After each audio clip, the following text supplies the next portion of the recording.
Congratulations to the top three qualifiers for the 2019 Australian Grand Prix. Starting in third place will be Sebastian Vettel, in second Valtteri Bottas, and taking the 84th pole position of his career and his 6th straight pole here in Melbourne, Lewis Hamilton. Lewis, that was a huge second lap in Q3. How satisfying was it?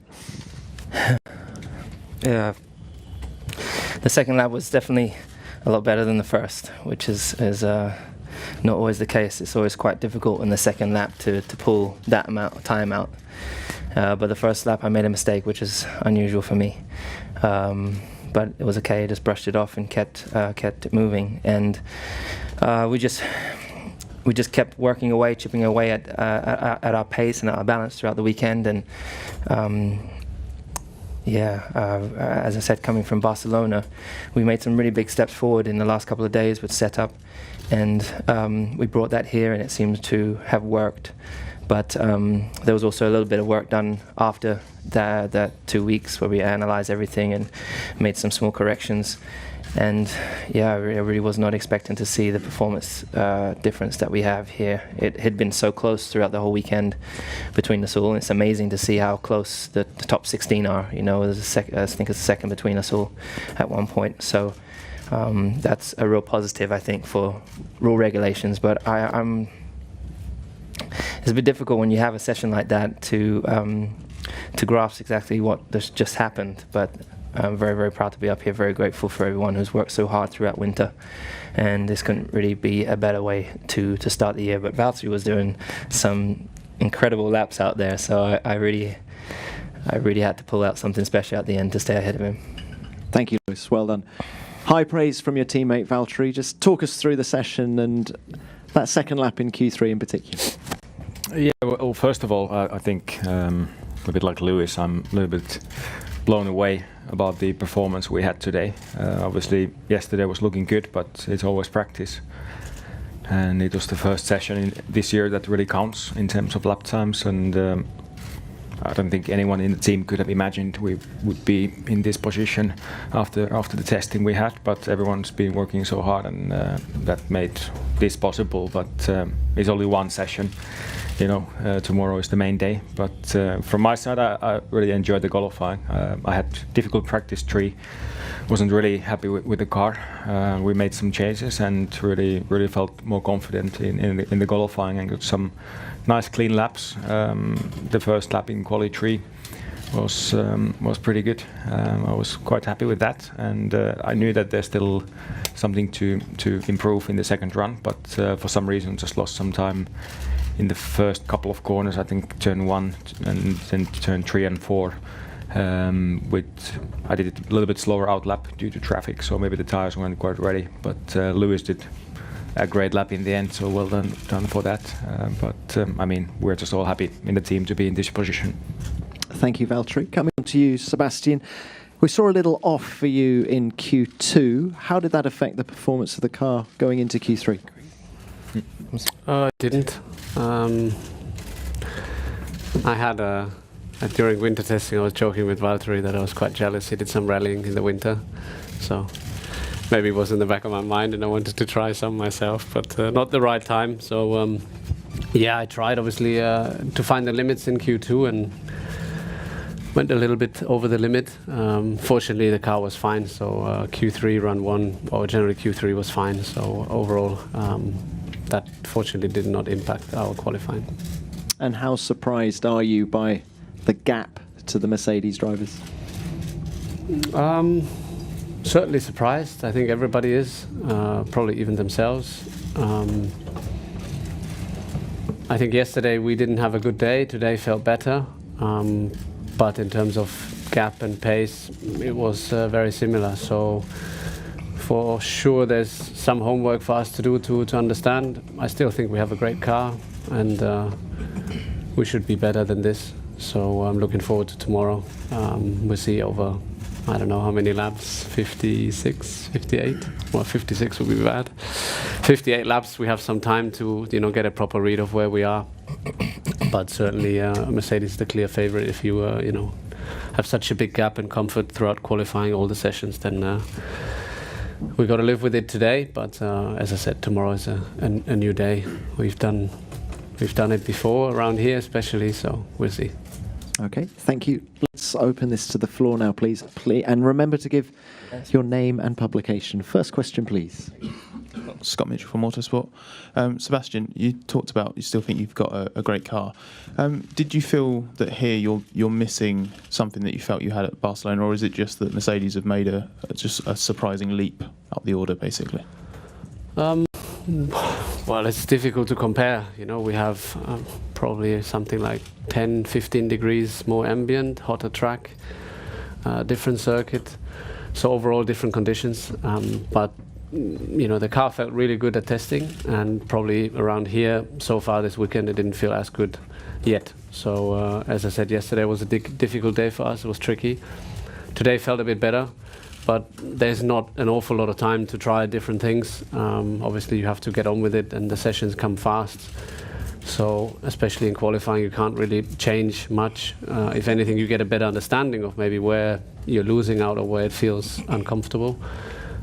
So yeah, there's still, I think, for us a bit of margin, but certainly, you know, the gap is there today, and it was a surprise. We didn't expect it coming here, but now it is that way. And as I said, we focus on tomorrow and don't worry about the gap now. Thank you. Next one, please. Heikki Kulta, Turun Sanomat. Valtteri, first time you are in the front row here. How big difference does it make in a circuit like this, and especially compared to last year when you were nowhere after qualifying? I was in the wall after qualifying. I was somewhere. But I mean, it's historically, it's not been the best track for me, honestly. I've never felt like I've had a great qualifying or race here for some reason. But I mean, I think I managed to build it up well this weekend. Really started from zero this weekend and trying to learn session by session, and was pretty pleased with the car and driving. And the main thing in the qualifying, especially the first lap in quali 3, I was really enjoying the driving, and that's when the lap times were good. So yeah, obviously there were still things I could have done better, as Lewis showed in the last lap, but it was close enough, so much better than example year before. Thank you, Valtteri. Next question, please. Christian Mina, motorsportmagazin.com. Question for Seb. Would you say it's fair to say that you have a bit more problems to extract the maximum performance out of the soft tire? Because yesterday the long run looked a bit better compared to the others, and today in Q1 when you had the medium tire on, you were not that far away. Well, it's difficult to read Q1. I think people are playing around with how much, first of all, how much they push, how much they push the engine especially. So I think everybody was surprised how much the track picked up as well in Q1. So Q1 is not a great session to read into. I wouldn't say that we have a problem extracting the grip from the tires. Obviously there's a lack somewhere because we're too slow, but didn't feel like it. I was very happy with the laps that I had in Q1 on the medium compound, but hard to have a reference because nobody else was really on that tire at that time. So yeah, for tomorrow we see, I think tires were no headache so far this weekend, and it should be quite straightforward tomorrow. So I expect a solid race from the tires. Thank you, Sebastian. Any more questions, please? Lawrence Edmondson, ESPN. Seb, can you just explain exactly what it is that you're lacking? Because you mentioned yesterday that you didn't have the confidence in the car. Can you just go into some detail on what it is that's missing? And is it the same on heavy fuel? I thought the sectors might still be there. I think a little bit of everything. I don't think the straight line is a problem. So I think we are quite competitive down the straights, but I think we're just losing in the corners. I don't know, there's 16 corners around here, and I think it's fairly even spread, so probably by the looks of it, and so far it was more in the medium and lower speed stuff rather than the high speed stuff, which also I would say speaks for a strong car in general. So you know, haven't got the balance yet that maybe I'd like to have, especially in lower speed, and not the confidence and trust, which again around here can make a big difference because it's a bumpy track. And I hope they don't resurface it because it's part of the character of this track. So I think, yeah, it's fairly evenly spread around the lap, but more towards, I would say, the lower speed corners, and it's easier, let's say, in a way, to lose time there. But, you know, given that gap is so big, we must lose time in more than one place, for sure. Tomorrow, I don't know. I think in the race it could be closer, but, you know, also the long runs that both of them had yesterday looked very strong, and ours looked okay, but not as special as theirs. So we'll see. I think today the car was better, and I expect it to be better also tomorrow. So should be a bit closer. Thank you. Any more questions, please?